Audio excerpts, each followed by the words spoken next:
السلام علیکم۔ حضرت سلیمان علیہ السلام کا واقعہ۔ اللہ تعالیٰ نے جو ایک بڑی نعمت حضرت داؤد علیہ السلام کو عطا فرمائی تھی اس کا ذکر کیا جا رہا ہے۔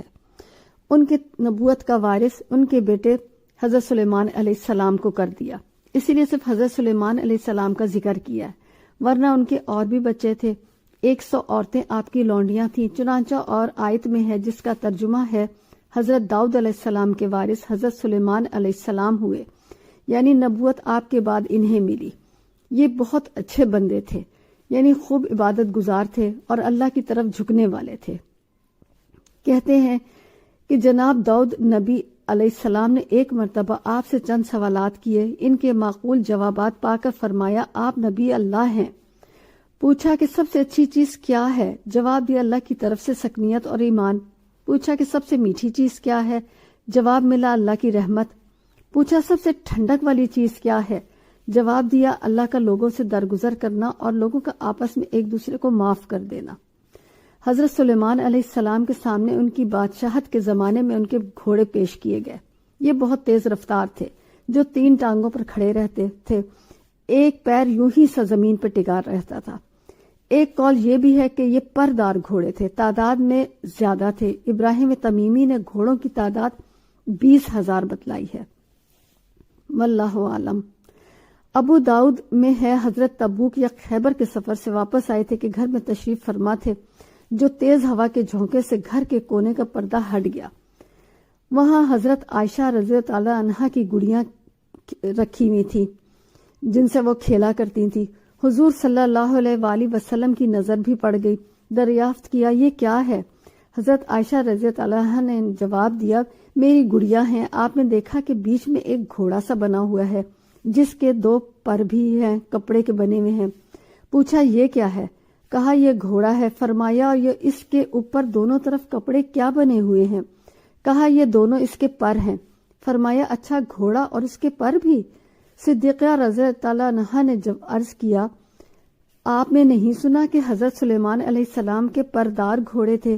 یہ سن کر حضور ہنس دیے، یہاں تک کہ آپ کے آخری دانت بھی دکھائی دینے لگے۔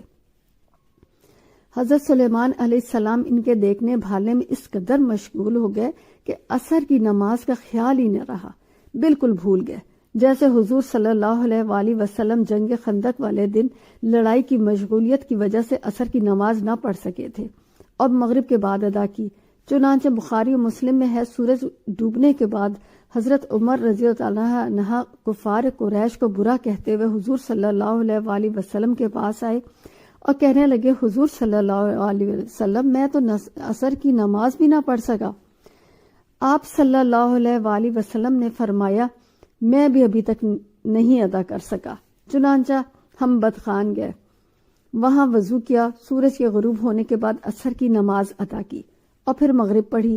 یہ بھی ہو سکتا ہے کہ دین سلیمان علیہ السلام میں جنگی مصالح کی وجہ سے تاخیر نماز جائز ہو، اور یہ جنگی گھوڑے تھے جنہیں اسی مقصد سے رکھا گیا تھا۔ چنانچہ بعض علماء نے یہ بھی کہا ہے نماز خوف کے جاری ہونے سے پہلے یہی حال تھا۔ بعض کہتے ہیں جب تلواریں تنی ہوئی ہوں، لشکر بھیڑ گئے ہوں اور نماز کے لیے رکوع اور سجود کا امکان ہی نہ ہو، تب یہ حکم ہے۔ اس لیے اس کے بعد ہی حضرت سلیمان علیہ السلام کا ان گھوڑوں کو دوبارہ طلب کرنا وغیرہ بیان ہوا ہے۔ انہیں واپس منگوا کر ان کے کاٹ ڈالنے کا حکم دیا گیا۔ فرمایا میرے رب کی عبادت سے مجھے اس چیز نے غافل کر دیا، میں اسی چیز کو رکھتا ہی نہیں اپنے پاس۔ چنانچہ ان کو کاٹ دینے کا حکم دیا، ان کی گردنیں مار دی۔ لیکن حضرت ابن عباس رضی اللہ عنہ کا بیان ہے کہ آپ نے گھوڑوں کی پیشانی کو بالوں وغیرہ پر ہاتھ پھیرا۔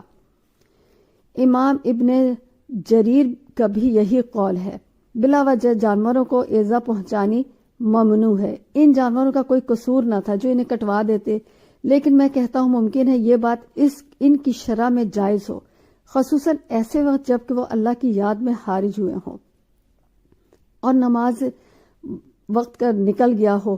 دراصل یہ غصہ بھی اللہ ہی کے لیے تھا، چنانچہ اسی وجہ سے ان گھوڑوں سے بھی تیز اور ہلکی چیز اللہ نے اپنے نبی کو عطا فرمائی، یعنی ہوا ان کے تابع کر دی۔ حضرت ابو قتادہ اور حضرت ابو دہامہ اکثر حج کیا کرتے تھے ان کا بیان ہے کہ ایک مرتبہ ایک گاؤں میں ہماری ایک بدوی سے ملاقات ہوئی۔ اس نے کہا، رسول اللہ صلی اللہ علیہ وآلہ وسلم میرا ہاتھ تھام کر مجھے کچھ دینی تعلیم دے۔ اس میں یہ بھی فرمایا، اللہ سے ڈر کر تو جس چیز کو چھوڑے گا اللہ تجھے اس سے بہتر عطا کرے گا۔